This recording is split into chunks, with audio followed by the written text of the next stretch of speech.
কাবাব এত মজাদার একটা খাবার, এটা সন্ধ্যার নাস্তা বা অতিথি আপ্যায়নের জন্য বেস্ট একটি খাবার।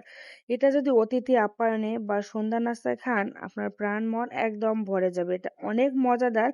অনেকেই কিন্তু এই খাবারটি বানাতে ভয় পায়, অনেকেরই গলে যায় বা সঠিকভাবে হয় না। তাই পুরো ভিডিওটি দেখেন, অবশ্যই আপনাদের ভালো লাগবে। এখানে আমি কাবাব বানানোর জন্য এখানে বুটের ডাল তো অবশ্যই লাগবে।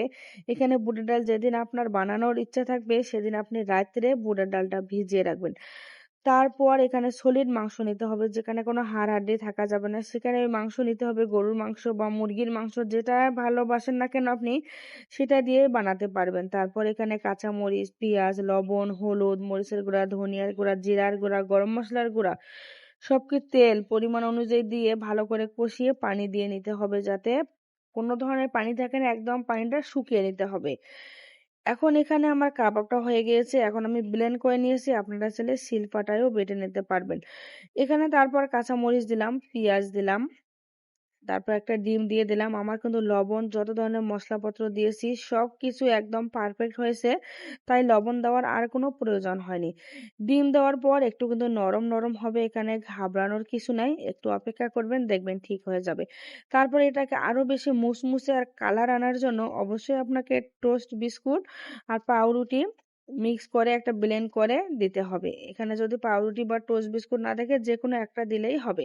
এটা শক্তও করবে আর কালারটাও অনেক সুন্দর নিয়ে আসবে। এখন এই যে এখানে আমি আমার পছন্দ অনুযায়ী শেপ দিয়ে নিচ্ছি। এখানে আমার বাসায় কিন্তু মেহমান আসছিল, মেহমানদের জন্য বানাচ্ছি।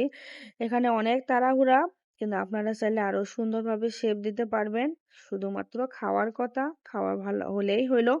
তবে এটা এত পরিমাণে মজার, এটা আপনি বানিয়ে কিন্তু ডিপ ফ্রিজেও সংরক্ষণ করতে পারবেন। আমার কিন্তু এতগুলো লাগবে না, আমি কিছুটা ডিপ ফ্রিজেও সংরক্ষণ করব, আবার কিছুটা মেহমানদেরকে ভেজে দিব।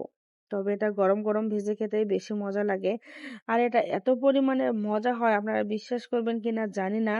এটা আপনি মুরগি দিয়ে বানালেও ভালো লাগে, তবে বিফটা বেশি মজা, মানে গরুর মাংস যেটা সেটা বেশি মজা। বাঙালি আমরা, মুসলমান জাতি, আমাদের তো গরুর মাংসটাই বেশি মজা লাগবেই, আর এটাই স্বাভাবিক।